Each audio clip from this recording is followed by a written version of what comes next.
Good afternoon to everybody. Welcome to this session that is sponsored by Edwards Lifesciences, and the title is the new PASCAL Precision System unleashes the full potential for mitral transcatheter edge-to-edge repair. And we have the objective to make you kind of familiar with the PASCAL system, and we will have the opportunity to see a recorded live case with PASCAL Precision in action. We will discuss with you together the implant selection, and we will see some clinical data and published data, and also clinical experience data from very experienced physicians. A warm welcome also from my side. I'm Jörg Hausleiter from Munich. And we want to do a very interactive session today. So you have all your iPhones ready because we are requesting that you're going to ask questions. I will try to filter these questions and pull them up so that we can also work on these. And we have for the discussion also a very esteemed panel. Besides Dawkins sitting here with us, we have Federico De Marco, Rodrigo Estévez, Tobias Geisler, Fabien, Praz, and also Maurizio Taramasso sitting with us, and we will have a lot of discussions, hopefully, during this next few minutes. We're going to start with a poll. We want to ask you, and can we have the poll up there? You see it on the right side. What is your level of confidence in achieving significant and sustained mitral regurgitation reduction with a PASCAL repair system right now? What is your impression? Is it very low confidence, low, medium, high, or even very high? And we would love to see you all answering these questions, because later on we're going to come back to that. And with this, I think we're going to continue. Wolfgang? Yeah, I think we are ready to hand over, and we will get a quick case presentation of the recorded live case we will see. And Sam Dawkins from Oxford will present his case. Much. Thank you for the invitation to speak. Let me talk you through the case we're going to present a little bit later. So here is the background. This is an 81-year-old man who was referred to me. He has breathlessness walking on the flat. He's had a pretty rapid deterioration over the last 6 months, and he's had a recent hospital admission for intravenous diuresis. He has permanent atrial fibrillation, for which he's anticoagulated. He has chronic kidney disease, and he is at the frailer end of the spectrum. So let me start with the transthoracic echocardiogram. Don't think there's much debate here that the mitral regurgitation is severe. Just draw your attention to some of the features of the valve pathology there.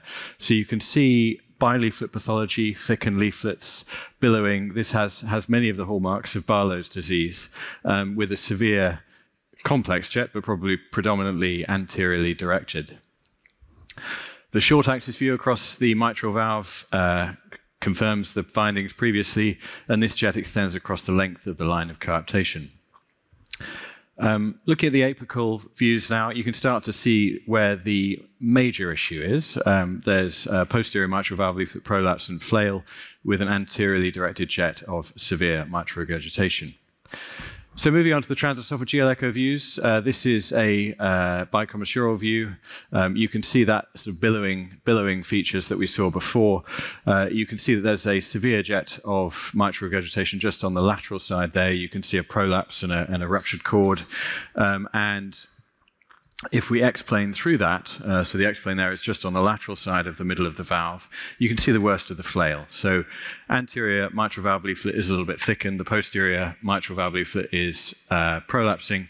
You can see that ruptured cord again there. Baseline gradient 3.5, not surprisingly, pulmonary vein flow reversal. In 3D, it looks actually a lot more complicated. You can see that the pathology extends for the length of P2, but neither P1 nor P3 are normal. You can see that they're billowing above the annular plane. So very complex pathology, and a patient who we took through our local heart team. And the consensus was to consider transcatheter edge-to-edge repair. So I will stop there. Tobias, You just saw the case. What would you have done? Well, it's depending, of course, on the comorbidities of the patient. So apparently this was an elderly patient. So I think it's adequate to open this discussion also with regard to an interventional treatment of this patient. Of course, this patient definitely has to go undergo the discussion in the heart team. Yeah. Fabien? Anything to add on? I think it's quite an impressive anatomy, challenging, bilateral or bi-leaflet prolapse. There is a kind of additional leaflet or something on the we could see on the 3D. So I think it was quite complex. So I will certainly also explore alternative in terms of repair or replacement of the valve surgically, but certainly not the easiest anatomy for transcatheter edge-to-edge repair. I think that's what we need to take into consideration. But we saw the risk of the patient. He was, 82 years old, had not good renal function. Yeah, 81, renal impairment, frail, low BMI. So is inoperable. Probably at least very high risk. Well, if you talk to a surgeon, every patient can be operated on. But the question is, I guess the surgical risk. Maurizio, you're the surgeon here. Yeah, obviously, I think when you see BMI 19, it is by itself already an information to say, okay, maybe let's look for alternative. Obviously, you can operate on him, but the risk is definitely high. I would not say he's inoperable, but I think despite the challenging anatomy, this is clearly a Barlow disease. There is a leaflet annular discontinuity. There is a clear flail, so you can target a lesion with if you aim for a repair edge-to-edge leaflet therapy, but there are multiple indentations, so it's definitely a challenging anatomy, but I would definitely explore a transcatheter option for this case rather than surgery. But now you're saying transcatheter options. We do have replacement in Europe available. We have also repair options. What is your take on that? Obviously, my personal opinion is that if you can do a good repair, and good means that you acutely reduce MR and you can provide a durable result, this means good repair, it is and it will be always better than a replacement, especially for degenerative etiology like in this case. In this specific anatomy, even if it is challenging, there is a clear target, there is a flail.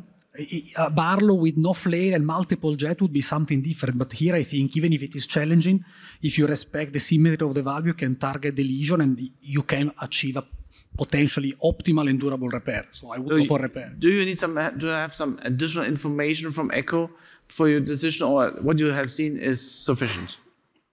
Well, I think it is sufficient to say that it is doable to do a good repair, yes. There are no calcification. You have to pay attention to this cleft-like indentation.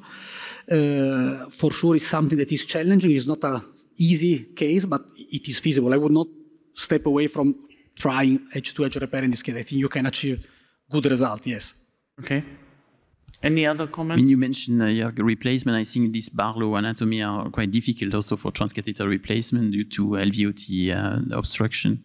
The leaflets are long generally, so it's. But you know, I would be interested also in valve area at baseline, this kind of information, giving you a little bit more insight into your procedural strategy as well. So who thinks that the patient will get off the table with a very good result regarding MR reduction?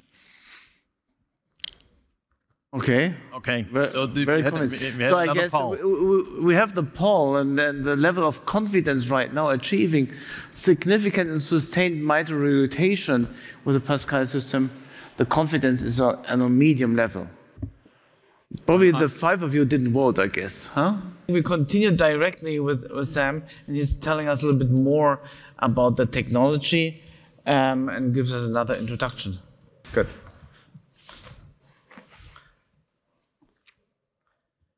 This is the PASCAL Precision System. I'm just going to talk through the components. Here is the guide. On the guide, there's the guide flex, which you can do to correct your use to correct your AP trajectory. Here is the steerable. That's very similar to the previous generation. There's a fin, which in most patients is at 2 o'clock, and then there's flex on the steerable, which flexes in the medial lateral plane. This is the precision implant handle. So the components here look slightly different. So these are the sliders. There's a dark gray and a light gray. Dark gray usually posterior in most patients.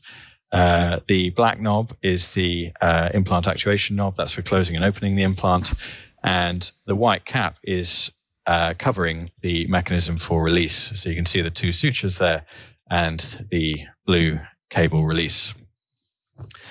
So what I thought I would demonstrate to you is the clip orientation with this device. So as you can see, we're 90 degrees off. So I'm going to open with the implant handle. And we're open there, you can see on X-ray. And what I'd just like to demonstrate to you is that it really is one-to-one torque. So if I turn the implant, it turns very easily. And unlike the previous generation, you don't actually need to do any counter torque on the steerable. So I'm just going to stay in the middle of the valve here.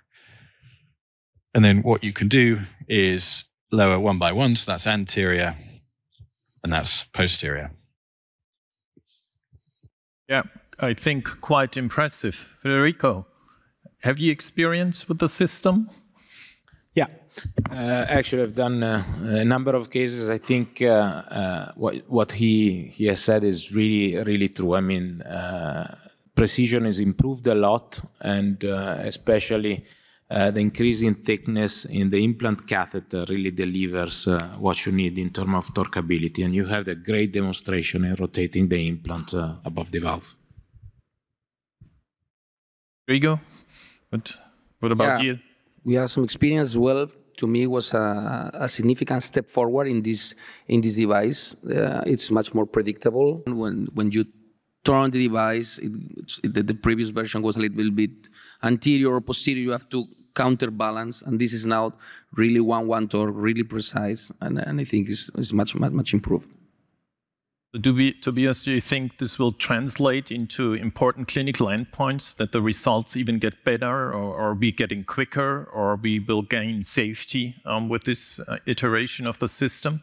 So probably yes, with regard to procedure times and other procedural factors, and it might also help with our approach, which we have in tubing and with deep sedation. So it makes the whole procedure more stable, and I see in particular advantages in tricuspid. So it gives you more stability and reliability in tricuspid. Yeah. Hey, I think it's a big step forward. We have this impression, but the implants didn't change. So we have two options, and I think I hand over to you, Tobias. You will introduce us to this implant selection discussion, which is very important because we have it on the shelf, but we don't know what to use in what situation. Yes, exactly. So if I have the slides, so Fabien already mentioned that we have two devices. And we have gathered experience now since the last 2 years with a PASCAL 10mm device and the PASCAL ACE device. So as you know, both devices share common features, which is the central spacer. You already saw these slides by Fabien, and it's really helpful to reduce the regurgitant area. And of course, the pedals that are designed to reduce stress concentrations on the leaflets, and of course the clasps that allow for selective grasping. So yeah, you saw the slides, and yeah, I talked about the differences and the common features. So another common feature is the elongation feature, which is, I think, really helpful in difficult, challenging situations where you encounter interactions with a caudal network. It really helps you to solve these situations either below the valve, or you can also use it to enter the valve, in particular in commissural locations, and maybe also during a second device strategy to avoid interaction with the first device. And then, of course, there's the retention elements on the CLASP, which is a one row of retention elements, which allows for multiple grasping, actually, from my experience, without major injury and trauma on the leaflets. So within the group, we discussed whether there could be preferences for one device over the other. And of course, there are overlapping indications, and this is still an ongoing discussion. But we felt that there are some situations where the PASCAL system, the 10mm device, might be a better option, which is in a situation where you have restricted or shorter leaflets, and of course in functional mitral regurgitation, where you have a central regurgitation jet in A2, P2. And then there might be situations where the PASCAL ACE is the preferred option. I told you that this might be the case in commercial locations where you gain advantages with a narrower design of the PASCAL ACE, which is 6 millimeters versus 10 millimeters for the PASCAL original device. And that also avoids interaction with dense chordae. It might be also an option with longer leaflets in degenerative mitral regurgitation patients, and I'm thinking about patients with a prolapse. And then there are still some consensus needed. What about calcifications near the grasping zone, large flail gaps, and a small mitral valve area below 4 square centimeters, and situations where you have severe tethering and clefts. So we will have now a discussion on case-based scenarios, and I'm glad that I'm joined by experienced implanters. So maybe Maurizio, you will start with your first case. Yeah, with pleasure. Thanks a lot. I don't know if you can show the slide of the first case, which is actually one case that fall in the a bit in the gray area, so the third part of the screen that you showed, where it's still maybe a matter of discussion which device would be the most adapt to use. It is a case of a really old lady, 87-year-old lady, who got a TAVI a few months before the index procedure that I'm going to show you with good result. She also got a pacemaker due to AV block after TAVI. But already at the moment of the TAVI, there was a severe mixed etiology mitral regurgitation that we decided at the moment not to treat and to follow up after the TAVI to check whether there would have been any symptomatological improvement. But despite the good functioning of the TAVI prosthesis, the patient didn't improve. So we face up with the need to treat also the mitral. And actually the anatomy was quite complex because, as you will see now, there was also, together with annular dilatation, there were some calcification in the annulus, so there was MEC. There was also some calcification at the basis of the leaflet. And you may see that the opening of the valve area is not that optimal. So the leaflet are not moving so well. You can see in the 3D that the opening valve area is somehow reduced. The jet is quite central, maybe slightly lateral, but it is, I would say, still in A2-P2 region.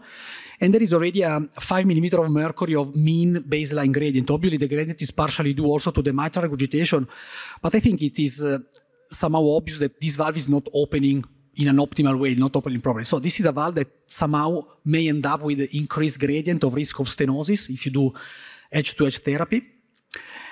And that's why we decided to, in this specific case, to go for a P10 implantation, so a PASCAL P10 implant, located in the correspondence of the jet, so slightly lateral as compared to the proper A2-P2.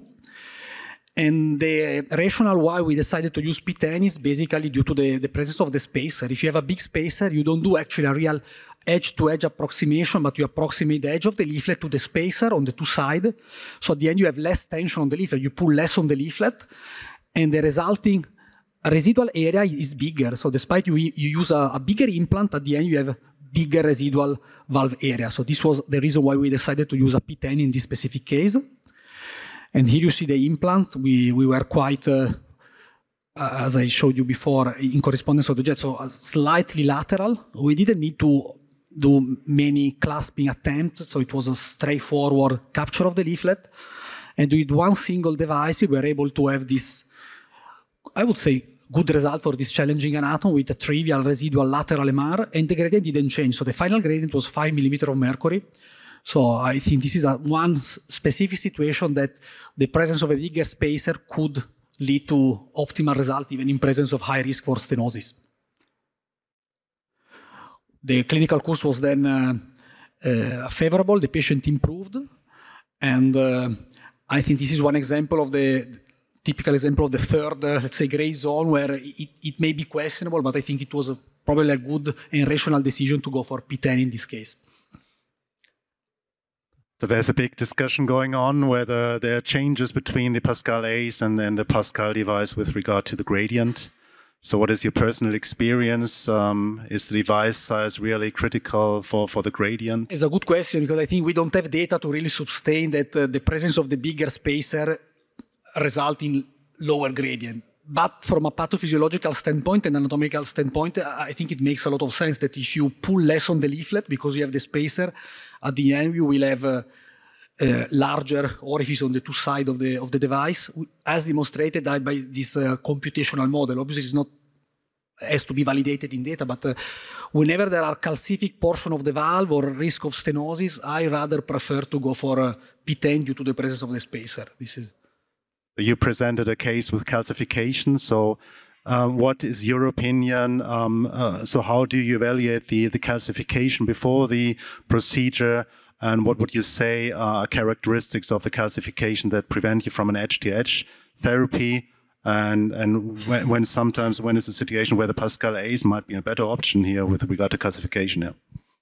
I think it is quite important to see, like the case that I showed was calcification was located at the annulus and at the basis of the leaflet, or maybe at the insertion of cord, and not in the grasping zone. So it's really important, in my opinion, try to avoid the cases where you need to grasp in the calcium, because here, even if you can capture the leaflet and you can have a good acute result, the risk maybe of detachment or whatever is probably high. So these are the cases where probably edge-to-edge is not indicated. I would not say that in those cases ACE would perform better than P10.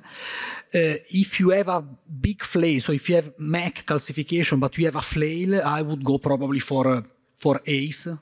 But if you have calcification and risk of stenosis, I would favorite P10. But okay, that's fair enough. So we have to move on, and Federico will present the second case. Yeah, thank you. So the second case falls into the second part of the chart. So the message behind the case is that when we treat commissural lesions, ACE, PASCAL Ace is a good option. The patient is an 80-year-old male, quite frail, not other significant comorbidities. He was admitted for shortness of breath with New York Class 3, and he had a severe mitral regurgitation with some degree of annular dilatation and a multiscallop prolapse of both leaflets. Here you see the transesophageal echo. The annulus was measuring 37 by 37 millimeters, and you see there is a significant lateral commissural B-leaflet prolapse with also some prolapse of the area of P1 and P2, and there are two quite well-defined jets coming, one from the lateral portion of the valve and the other from the medial portion of the valve. I think 3D imaging conveys a better idea of the complex anatomy of this patient, and you see how in the lateral portion of the valve we have both P1 and A1, which are definitely coming above the mitral annular plane, and also in the medial area of the valve we have P3, which is prolapsing. The strategy for this case was to use two PASCAL ACES device. We had access to the Precision System for this case, and the idea was to start first on the more complex lesion, which is that of the lateral commissure, and then after securing that area, those leaflets, to switch to treat the medial commissure, where the disease burden of the mitral valve is somehow less, and I expected it to be easier. So harder things first for the strategy of this case. This is the first PASCAL ACE implant. What we like to do is to cross by elongation in order to minimize traveling and movements, and often by elongated you can easily reach the pedal spacer junction at the level of the leaflets, and then you don't need to advance anymore. Then we clasp the leaflets, and you see in the bottom image that the result at the region of the lateral cartilage commissure is quite good with a tiny residual jet coming close by from the implant. And the only residual jet to be treated now is the medial one. So we move on to the second step of the procedure. We tackle the medial commissural jet. Again, here we cross by elongating. I like also some slight degree of aortic Hager trajectory for this lesion because, you know, when you have the posterior leaflet prolapsing, slight aortic parallelism can ease clasping of the leaflet. And also after closing the PASCAL implant in the medial commissure, we see a very tiny residual jet at the level of the implant, and you see on 3D color that the residual jet is definitely not significant. This is our final imaging. You see there is a grade 1 residual jet with a low gradient and 2 PASCAL ACEs, 1 for each commissure. Again, the clinical course of the patient was uneventful with mild residual MR in that complex anatomy. He was asymptomatic at 30-day follow-up. Since this was done with the precision system, is a very recent case. We do not have a longer follow-up at the moment, but we follow up the patient. And I think that you know, commissural lesions are well treated with PASCAL ACE and especially with the use of the precision system. Okay. I think because of time constraints, we move on to the last case, and then we have a common discussion on all the cases. Fantastic. Okay. So we are moving to the next case. That is a case of atrial FMR. So the case is a 77-year-old male, former smoker with dyslipidemia, history of ischemic heart disease, one on STEMI in 2017, and a PCI to the right coronary artery, and with no significant diseases in the other arteries. Patient has atrial flutter in 2018 with 2 ablations and paroxysmal AF. In November 21, he was admitted to the acute pulmonary edema. At that time, the echo showed moderate left ventricular dysfunction with semi-MR. Patient has as well moderate COPD and a prostatic neoplasm.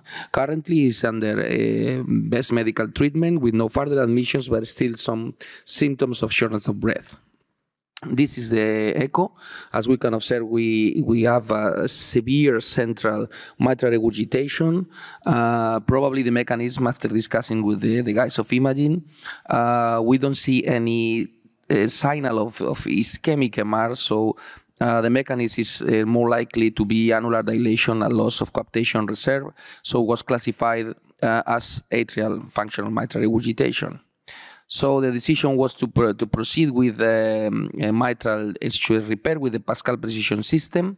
In this case, with a PASCAL ACE implant, on the rationale of the patient has long leaflets, we aim to insert the maximum of the tissue and aim for one device strategy. So this is the improvement steerability of the device. As you can observe, is precisely positioned over the target jet, and one of the most significant improvements is the ease of the advance of the implant catheter and the clocking of with the 1-1 response. That this is a significant improvement compared to the prior version. The device is clocked in the right position. After checking the clasps, we can advance the device.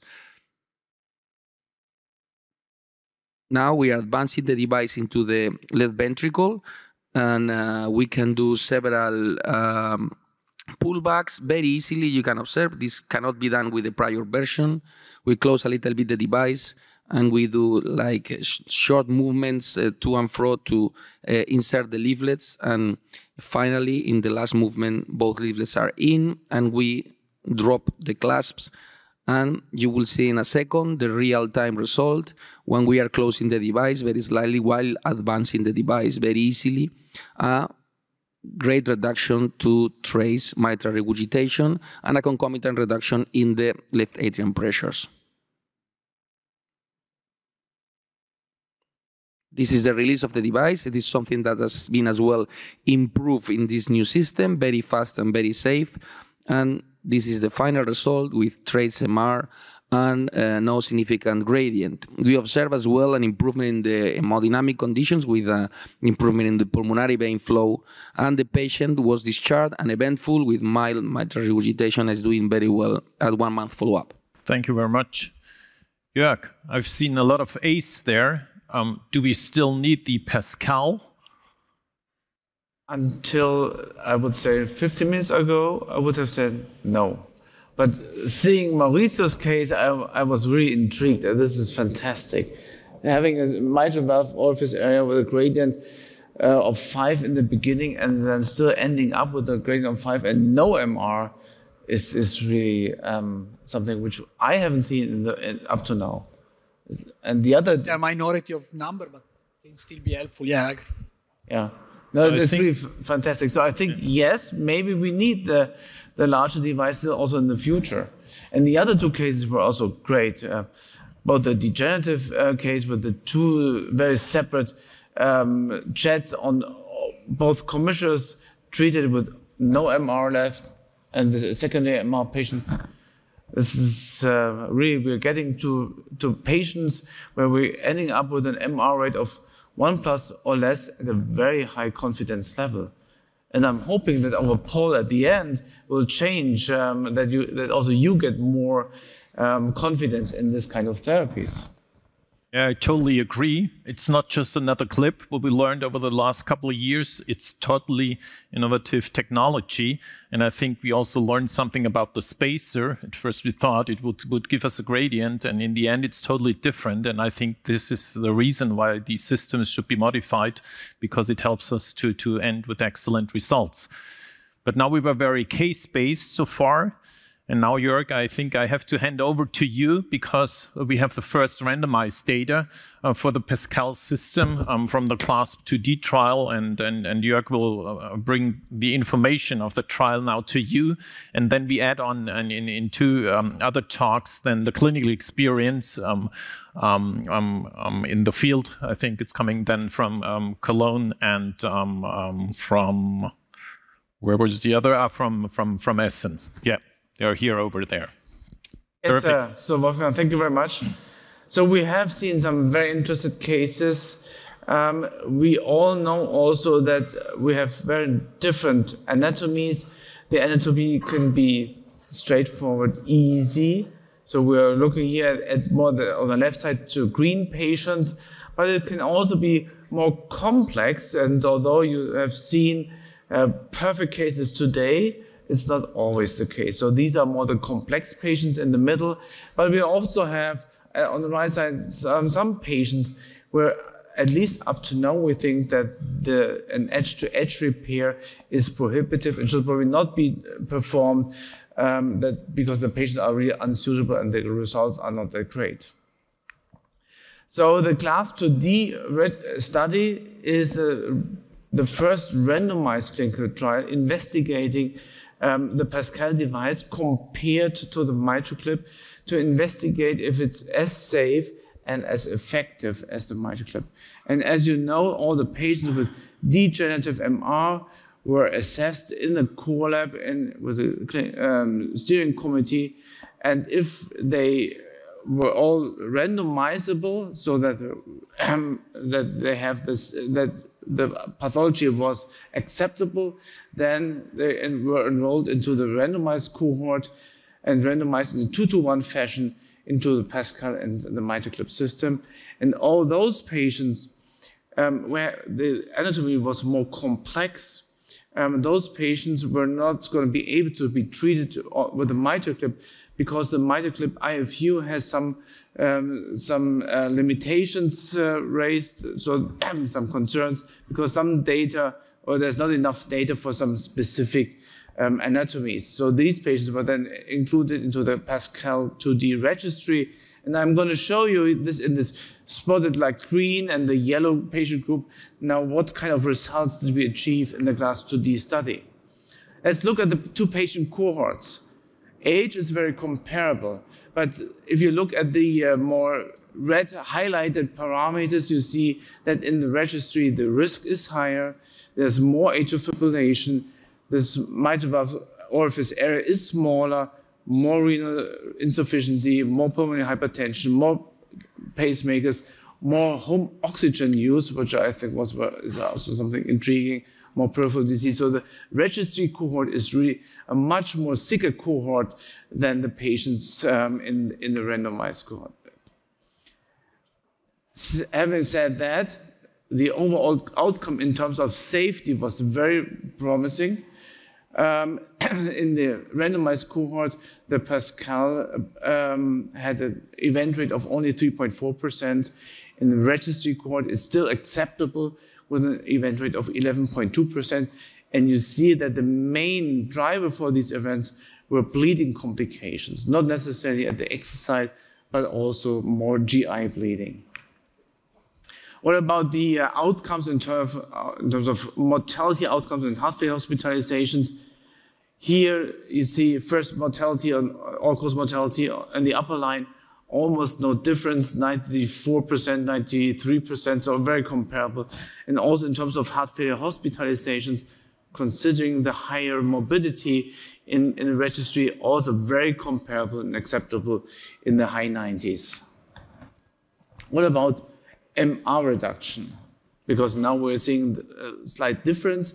MR reduction in the randomized cohort was still very, very high, with an MR rate of 2+ or less in 98%, MO 1+ or less 84% in the randomized cohort. And also the data compared to the MiCLASP are very comparable, showing a non-inferiority in terms of this endpoint at 6 months. The registry on the right side, you see that the MR 2+ or less rate is also very comparable, 92.4%, but we see a little bit smaller rate of MR 1+ or less with 56%. So you see, they are more complicated to treat, and this is shown here with these results. However, the functional improvement, and this is something I found very interesting, it was very comparable. 86 and 84% of patients had a New York Heart Class 1 or 2 at 6-month follow-up. And we saw also a very comparable increase in the KCCQ score with 17 or almost 15%, not a real big difference, indicating that perhaps also in these very complex patients, we might be also be sufficient if we reduce the MR to 2+ or less, although I think we should always try to get to better results. So in conclusion, considering all those differences in patient mitral valve characteristics, the outcomes of the PASCAL system are very favorable, and in both the randomized but also the registry cohorts. At 6 months, both cohorts demonstrated a significant sustained MR reduction, with more than 90% achieving MR 2+ or less. The safety is very good, high survival rates, and a high freedom of heart failure hospitalizations is seen at 6 months, and significant improvement in symptoms, New York Heart Class, and quality of life.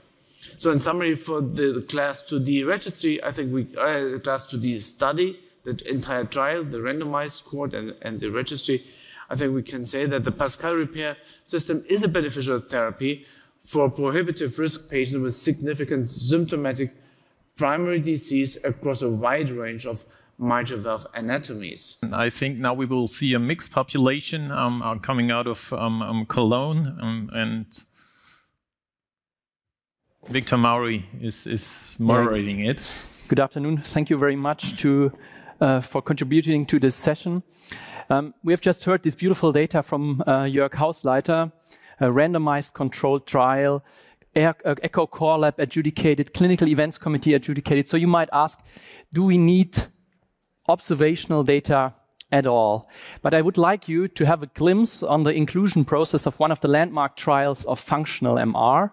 You see 80 centers, 42 inclusion and exclusion criteria, and this led to 1,500 patients screened, but finally only 600 patients randomized. 1.3 patients per center and year randomized in the COAPT trial. And in the CLASP IID, it was quite similar. Only 1.4 patients per center per year were actually randomized. So I believe many of the patients we treat on a daily basis, they are not represented in these trials. And this led us to a real-world registry, which we established in 2019, right after the approval of the P10. We included all 309 consecutive patients treated at 10 high-volume centers in Germany, No inclusion, no exclusion criteria, and at that time only the P10 was available. So the initial results, they have been published 2 years ago, so I just want to go briefly on that. 93% of patients with MR grade 2 or less at 30 days, and good functional improvement with 72% of patients in NYHA functional class 1 or 2 at 30 days. So today I would like to show you 2 new analyses from this data set. As Professor Rottbauer said, it's a mixed population. It's quite typical. Half the patients were functional MR, 1/3 of the patients were degenerative MR, and the rest were considered mixed by the contributing centers. And we do actually see differences in the efficacy. So at 30 days, 93% of patients in the overall cohort were had a result of MR 2+ or less, with very, very good results in the FMR and mixed populations. 96%, 100% of patients had MR2 or less, with a little bit or with lower efficacy in the DMR group of 82% of patients having MR2 or less. And this comes then down to a clinical success rate. This is a combined safety and efficacy endpoint, which was originally introduced in the CLASP approval trial, of almost 90% in the overall cohort, 75% in DMR, and far over 90% in functional and mixed populations. The next analysis I would like to show you is a comparison to the MiCLASP. So we matched this cohort of 309 patients to a very well-established cohort of MiCLASP patients. It's from the Rhine Heart Failure Network Rhineland. This is a well-established patient cohort of over 1,000 patients. And please note there are different inclusion periods. So we matched these patients mainly on parameters of MR severity and damage to the left ventricular, for the left ventricle and the left atrium. So not mainly patient characteristics, but more characteristics of the mitral regurgitation and the left ventricle. So this resulted in 307 matched pairs. So we could match almost all of our PASCAL patients. In the PASCAL group, only PASCAL implant, P10 at that time. And in the MiCLASP group, most of the patients were treated with 1st or 2nd generation MiCLASP. I don't want to go too much into detail of the patient characteristics, but these patients, they were even more sick than what we've seen in the CLASP IID registry. And despite matching, there were some differences. So the MiCLASP patients, they were kind of sicker. They had a higher Euroscore 2. They had a higher proportion of previous cardiac surgery, and they had already at baseline a slightly but highly significant higher transmitral gradient. So regarding technical success, major adverse events at 30 days, but also single leaflet device attachment, there were basically no significant differences between the 2 devices. But we have just heard the clip already had a little bit higher baseline gradient, but after adjustment for this baseline gradient, after MiCLASP, the gradients were a little bit, but significantly higher.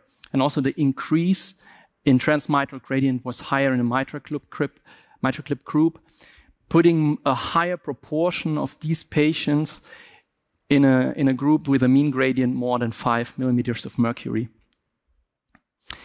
Regarding MR reduction, they were equally with about 94 and 92% of patients in MR grade 2 or less at discharge, and similar results at 30 days.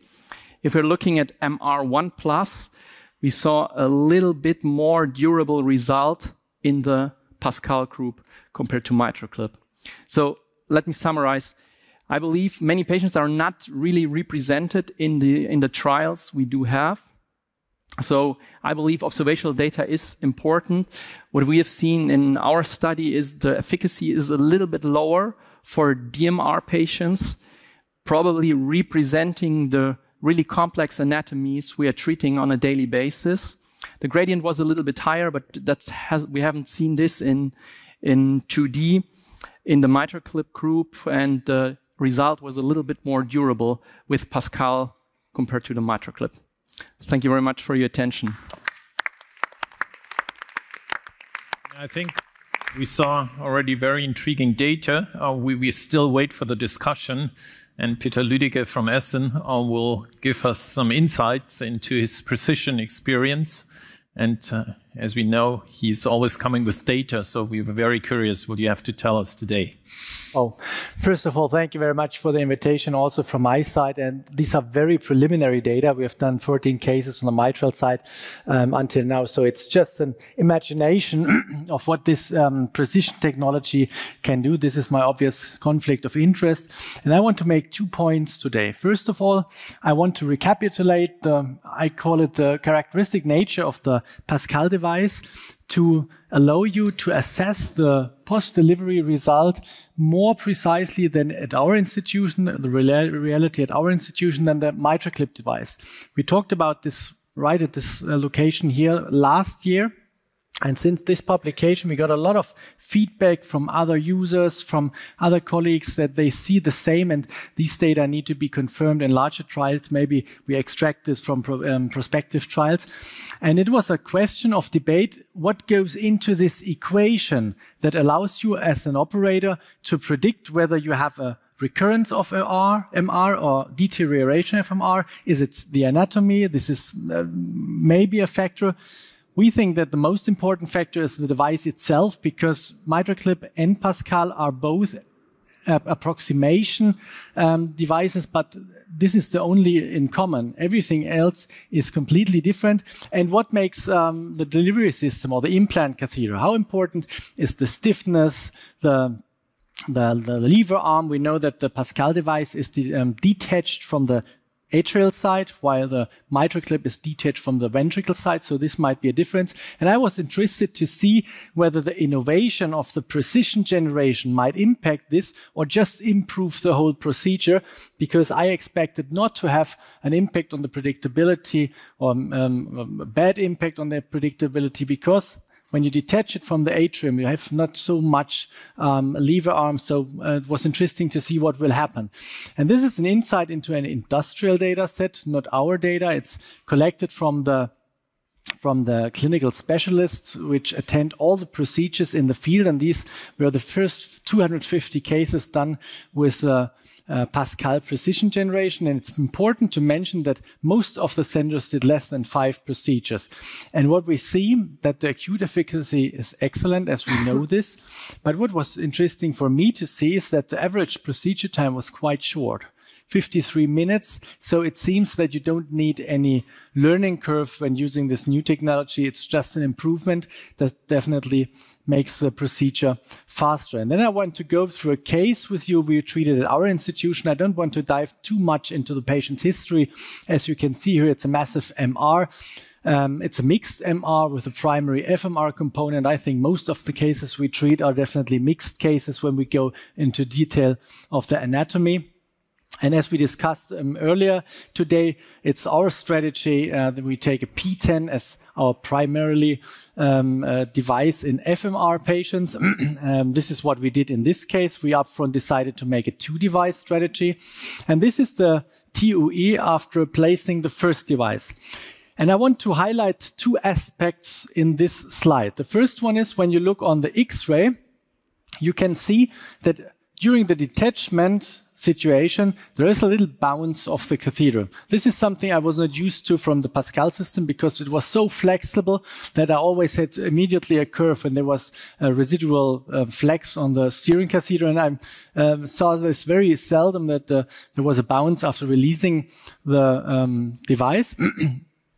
And I want to highlight that I don't know if you see this on the slides, but there is a dense cord going straight into the area of residual regurgitation. And so we decided, what is not so common, we can discuss on this, that for the second situation, for the second regurgitation area, we wanted to take a PASCAL A, so placing PASCAL 10 and an ACE because of the dense cords. And I was interested to see whether it will be easy to steer down there, and it was quite easy with the precision generation. It was just steering down, grasping the leaflets. And I also want to highlight 2 aspects in these images. First is you again see this bouncing. When I released this device, I had not the feeling that there is so much tension on the steering catheter, but there was. But when you look on the color images, you see they are just before and after the release of the PASCAL ACE, and there is completely no change of the color signal. So when we remind ourselves on the equation I started at the beginning, I think this is more or less a proof, because I saw this behavior of this new precision generation, nearly all of the cases we treated, and I think this is more or less a proof of the principle that detaching the device from the atrium has makes the PASCAL system more predictable compared to other technologies. This was the final result, and as you can imagine, that this patient had the relief of his dyspnea symptoms. And so this is not a real analysis, it's just a summary of the first 14 cases we've done. The efficacy was great, but I think we will face or challenging cases where we don't end up with excellent results. But what is interesting to see, even after doing more than 300 cases with the PASCAL technology now, with PASCAL Precision entering our center, even at our institution, we are just 2 operators. So we have both high expertise with the system. All of the cases were quite quicker. It's not big numbers, but it was interesting to see that on average 10 minutes less for the procedure. And looking on the predictability aspect we analyzed last year, we saw that just 1 out of 14 patients showed a deterioration. So despite this supposedly tension in the system, there is no influence of the predictability aspect. And so these are my key takes I have from the experience until now. And thank you again for your attention and the invitation.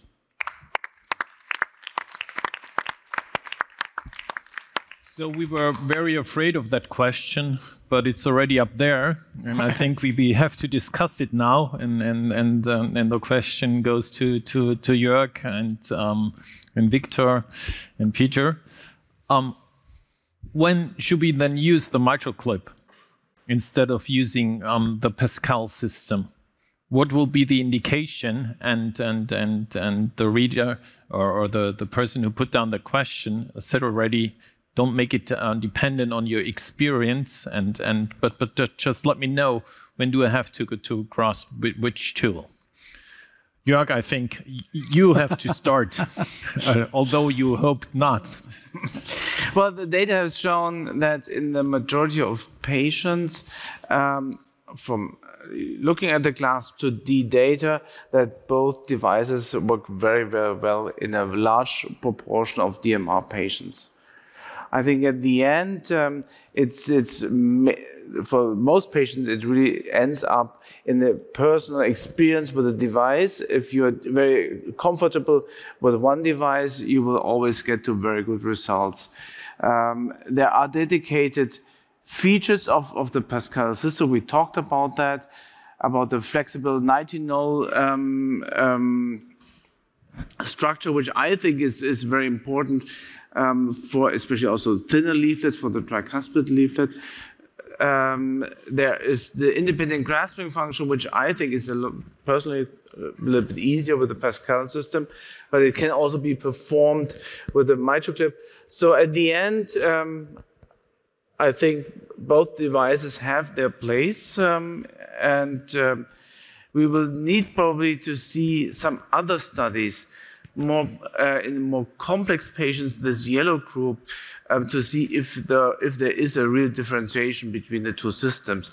Otherwise, I think other factors, including price, will make a big difference for most of the sites. I don't know what's your take of that? It might sound a little bit provocative, but when you see it from a patient's perspective and you present a patient both technologies and you say they have identical anatomical in- and exclusion criteria, the data, real-world data, prospective randomized data show non-inferiority or equal efficacy. But one of the devices has supposedly more safety features. The reality at our institution is that when we explain to the patient that we trend to take the device with more supposedly safe features, that the patient goes the same way with us. And I think it's too early to extract an algorithm to say this is how we do it, because I think this is too young, the technology is too young. But this is how we do it, and this is why I favor one over the other. Yeah. So you showed the comparison of those two cohorts, the MiCLASP and the Euler PASCAL cohort. What is your take of the two devices? I believe it comes down to comfort of the operator. We have seen from your data and from many data, you can achieve very good results with both devices. And we have seen these cases we have seen today. They're really complex cases. We've seen we can treat them with with the PASCAL device. So in the end, I believe it comes down to how comfortable are you with the individual device. And then we can't say, we don't have the data yet to say this device or the other device is better for certain features. I was a little bit intrigued seeing this MR1 plus rate in the two cohorts. And with the PASCAL system having a little bit higher MR1 plus rate, which is also a little bit seen in the CLASP IID study, in this early analysis of 180 patients at 6 months. But when you're looking at the MiCLASP data, of course, your data is early generation 1 and 2. When we're looking here at the presentation of generation 4, we have 90% of MR1 plus rate. Do you have a good understanding of what is the difference? Because you are highly experienced operators in the Rhine area. I mean, we also have now new devices on the MiCLASP side. So maybe it's this, that we are now much more experienced. All the MiCLASPs implanted were implanted 2012 to 2018. So that's quite long time ago. And the patients, they were sicker. Maybe they were even more complex. So I believe probably the results are better now. Better now. Now we had the question, oh no, it's gone, about the elongation feature. And just very quickly, do we need to go with the second device in the closed position into the mitral valve?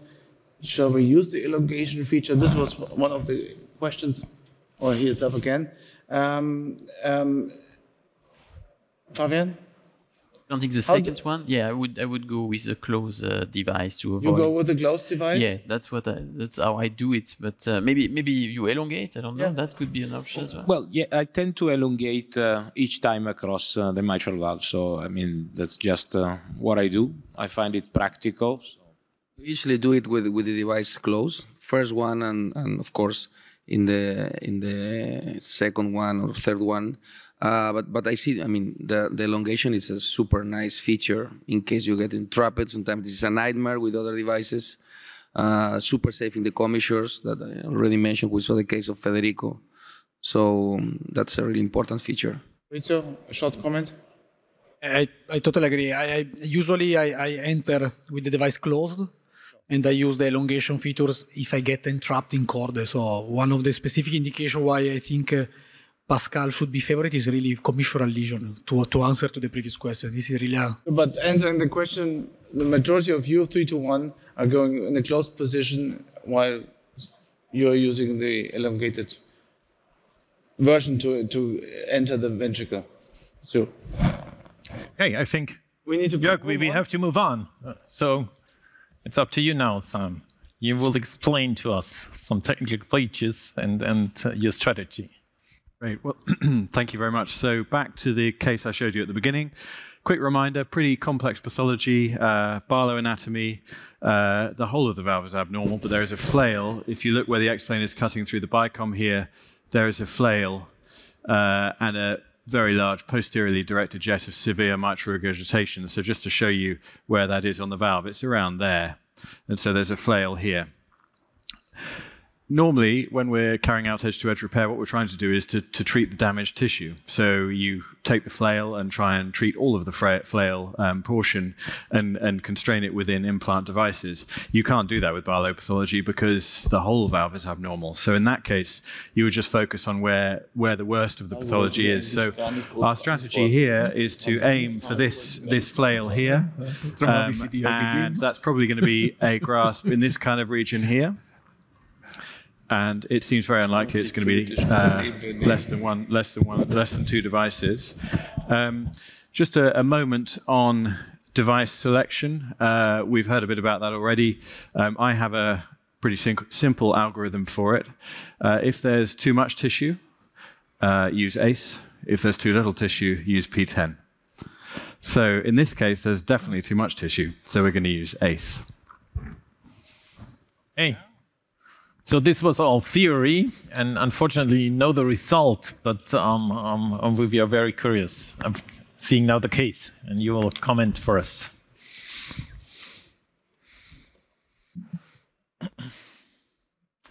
Great, so we're crossing over to our recorded live case. So just to set the scene, we've done our transeptal. We're now steering down towards the mitral valve. If you look at the fluoroscopic screen, we're steering down and right, which is where we need to be for most people. So what the first step is to set up the imaging views. So in the bottom left, you can see the echo. Jim Newton, who's doing my imaging for this case, is just sorting out a bicom view. And once we've found that, we can sort out the medial lateral trajectory. Spending a bit of time getting the trajectories right makes a big difference and actually speeds up the procedure later. So being very fastidious about where the transeptal is and the medial lateral trajectory and then the AP trajectory makes for a much more rapid procedure with a better result. So what we're doing here is pushing the implant into the patient a little bit and then putting a bit more steerable flex on, so that in the left-hand view, which is a slightly challenging bicom view, as you can see, we're pointing more or less straight down through the valve. What we're aiming to do is be over the medial side of the flail, and usually it's easiest to implant medial to lateral, just because you have a bit more space in that direction. So we've now fine-tuned our trajectories. We're aorta hugging a bit, but that probably favors us for grasping this complex posterior leaflet pathology. We're now under the valve, perhaps a little bit over-closed there, so you'll see we're just opening the implant a tiny bit. And we're going to lift up and do some grasping. So the anterior leaflet is quite long. We have some tissue there. You can see the clasp bouncing. Posterior leaflet is slightly more challenging, but now resting very nicely on the posterior paddle. So before and after every grasp, we check the implant orientation to make sure that we're not putting anything under any tension, because it's worth getting that as accurate as possible. Now, what I would just draw your attention to, if you look at that 3D view, the implant is dancing around a bit, and in retrospect, that probably is because we don't have quite enough anterior tissue. But what I would say is that this was quite a difficult grasp, and therefore we thought we would see what we got. So because of all the turbulence, because of the extremely mobile posterior leaflet, it was quite difficult to make this grasp. So as we close there, before and after every grasp, we check gradient, color, pulmonary veins, systemic pressure, LA pressure. And what we can see here is we don't have a good enough result. We have residual mitral regurgitation on both sides of the implant. That's not what we wanted to achieve. We wanted to leave a residual jet lateral, if at all. And so if you look at the 3D en face view here, you can see the problem. I think we don't have quite enough tissue, and I think our orientation is a little bit off. We're a little bit counterclot from where we should be. So we think we can do better. So we're now going to open the clasps, fix the orientation, and then have another go. One of the things I really like about the PASCAL device is the ability to elongate. It gives me confidence to tackle more complicated anatomy, particularly where there's calcification, where you might be concerned about getting stuck. You just don't. If you're in trouble, if you're seeing leaflet interaction, just elongate, as we've done here, and you can easily come back into the left atrium. So we've now fixed our orientation. We've come a touch more medial. We've put a little bit of guide flex on to sort out the AP trajectory. So this all looks much nicer. I tend to cross-close, that's my practice. So opening the implant under the valve now. We are now going to focus on trying to get a little bit more anterior leaflet tissue, because that seemed to be jumping around a bit in the last attempt. We're just going to check, even for a smaller movement as crossing the valve, we would always recheck the orientation just to make absolutely sure it hasn't moved. There's nothing more frustrating than getting a good grasp in a difficult valve and then realizing that the orientation is wrong. So it is worth spending a bit of time on that. So looks like we have more anterior leaflet there, anterior clasp bouncing nicely. And now we're going to steer clockwise. We see this in the mitral position, but particularly in the tricuspid position. You can do really quite big turns to optimize a leaflet. So we've seen that the posterior leaflet is very nicely resting on the posterior paddle. We have a big amount of tissue there. Checking once again the 3D orientation. And if you remember what the appearance was last time, the implant is much more stable. It's not bouncing around as much as it was before. Orientation, we were aiming to be a tiny bit more clock than we were last time, which we've achieved. And so now what we're going to do is close the implant. With every time we close, we look at the V wave, we look at the systemic pressure. Often with the DMR cases, the systemic pressure change is really striking and can go up 20 or 30 points. And that's a really useful marker as to the effectiveness of your grasp. So in the 2D views, as the implant closed, you saw the leaflets being drawn in very nicely. Looks like we have lots of tissue. So it'll be interesting to see how much of an impact we've had this time on the residual mitral regurgitation. What Jim is doing now is just running the X-plane through the implant to check that we've got lots of leaflet from both the anterior and the posterior leaflet. And then he's putting the implant where we think the residual pathology is. It's really important, if you're going to do multiple grafts, to be sure that wherever is left is graspable. So measuring the gradient now, you'll remember the gradient at the beginning was 3.5. With this degree of mitral regurgitation, you often find that the gradient goes down, in fact, with the grasp, and that's certainly been the case here, so it's 2.2. And this is a better grasp than before. So we certainly have residual mitral regurgitation. No surprise, there's quite a lot of residual prolapse on the lateral side. But we don't have much disease, or lots of disease, but not much mitral regurgitation on the medial side. So what we're going to do next is put in a second implant. We're very happy with this grasp. And we're using, as always with a second implant, you use quite a lot more fluoroscopy because it's free information that means that you can get parallel and on the correct side of the first implant very quickly. So we're planning to put this on the lateral side of the first implant and just parallel and pretty close. Just before we do that, we're going to go through the release mechanism. It's a little bit simpler with the precision device, so there's no sutures to cut. You just pull the sutures out. And you may remember with the first generation of the device, when you anti-clocked, it tended to spin back on itself. So the release cable on this iteration of the device, the precision device, is ratcheted, so it doesn't spin back on itself as you release. So a bit of fluoro there, just making sure we're not under any leaflet tension, and it doesn't look like we are. And just undoing the ratchet. And in just a second, the implant will release.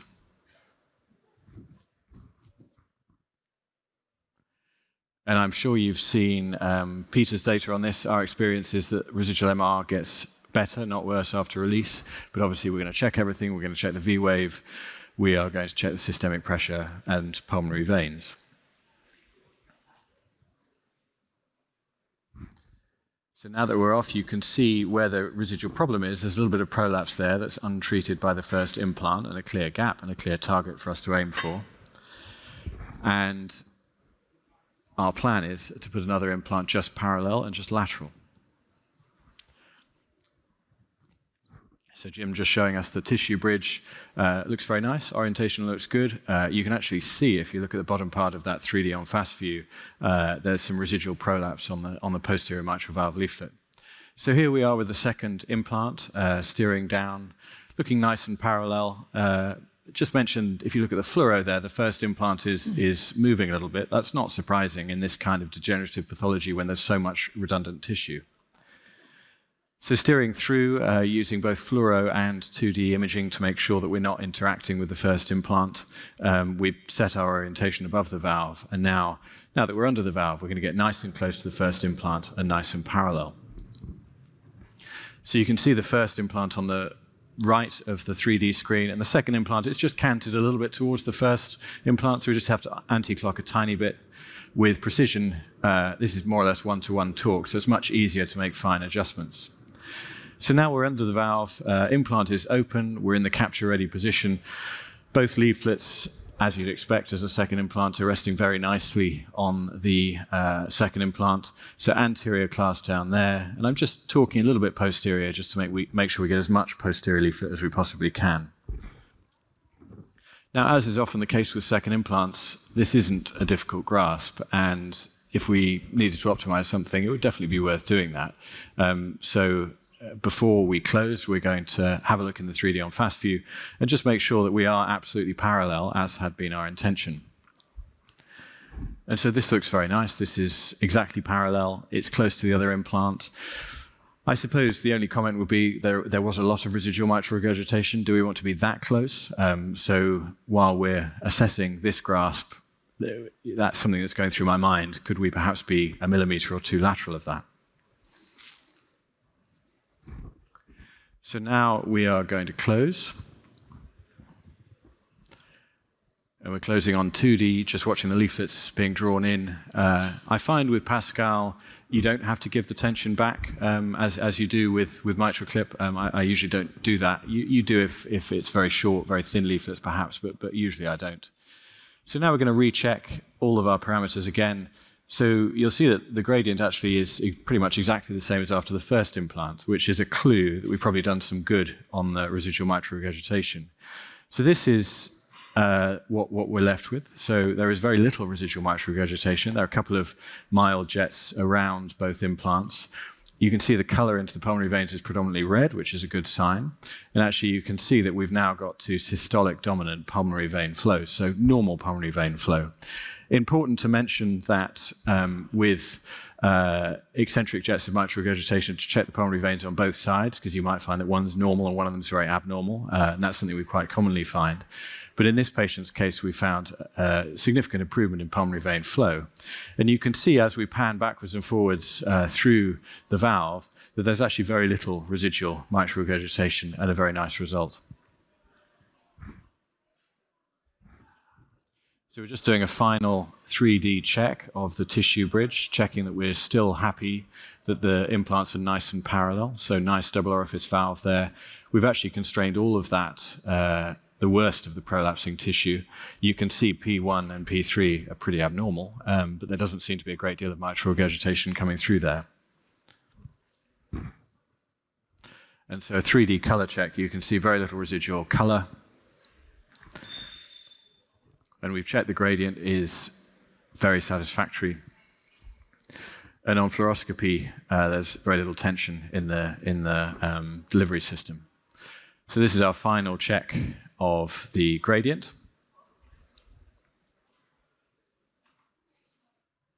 And so 2.2 or so, a very, very good result. And so now ready to release. So I've just confirmed that the actuation knob is fully clocked. And now releasing suture by suture, so furthest one away first, nothing to cut. So suture coming out very easily.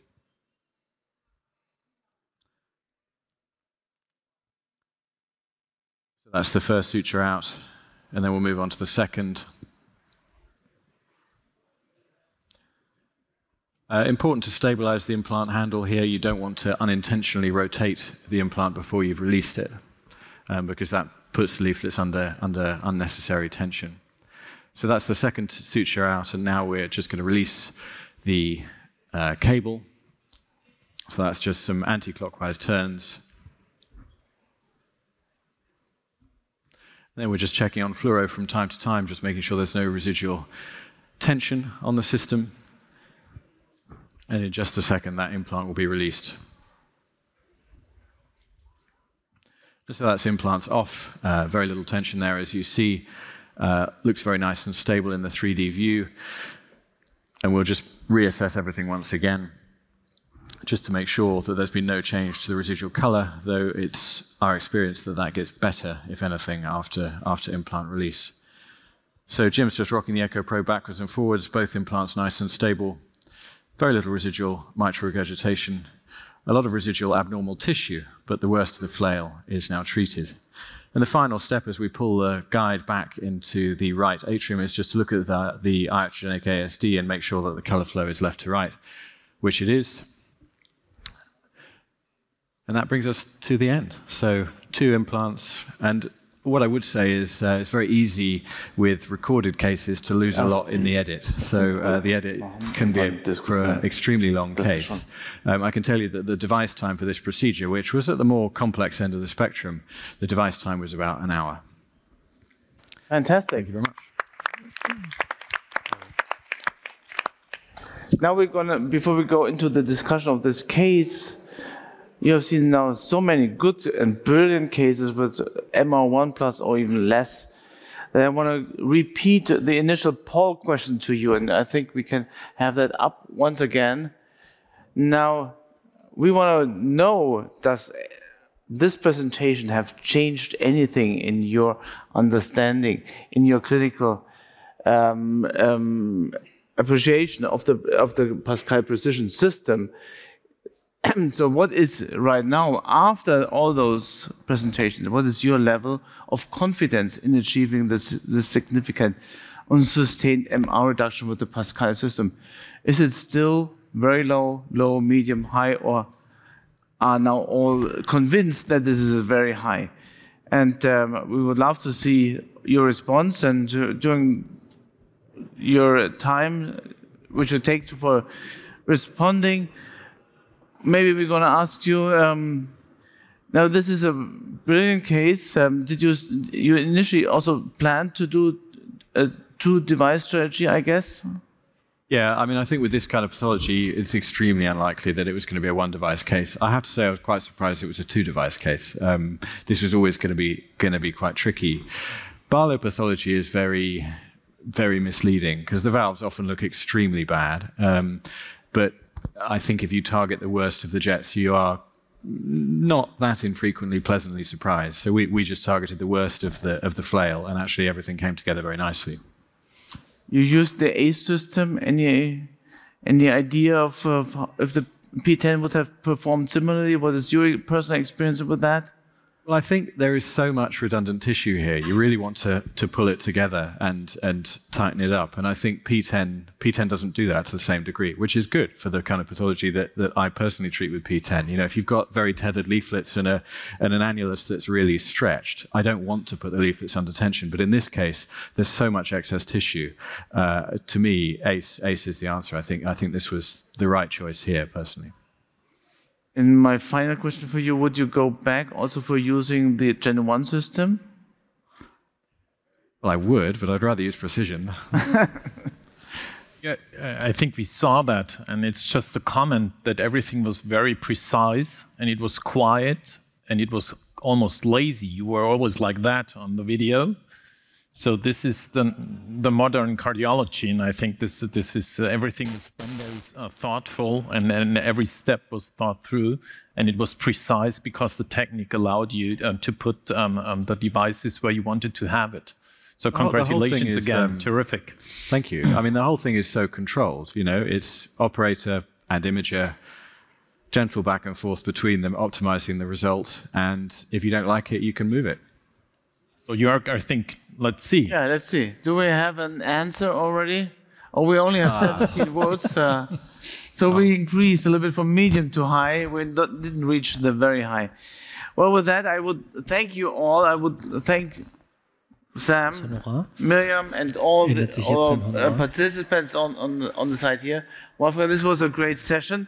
I think we learned a lot. We learned that the precision system is really more precise in our possibilities to really steer down into the mitral valve, to place the devices where we want to go to, and to get really great results. This MR1 plus rate of high 80s or 90s is something really we would need to look for in the future. And with that, I think we will also improve our patient outcomes. I thank you all for coming. Have a nice evening and enjoy another last day tomorrow here in London. Thank you.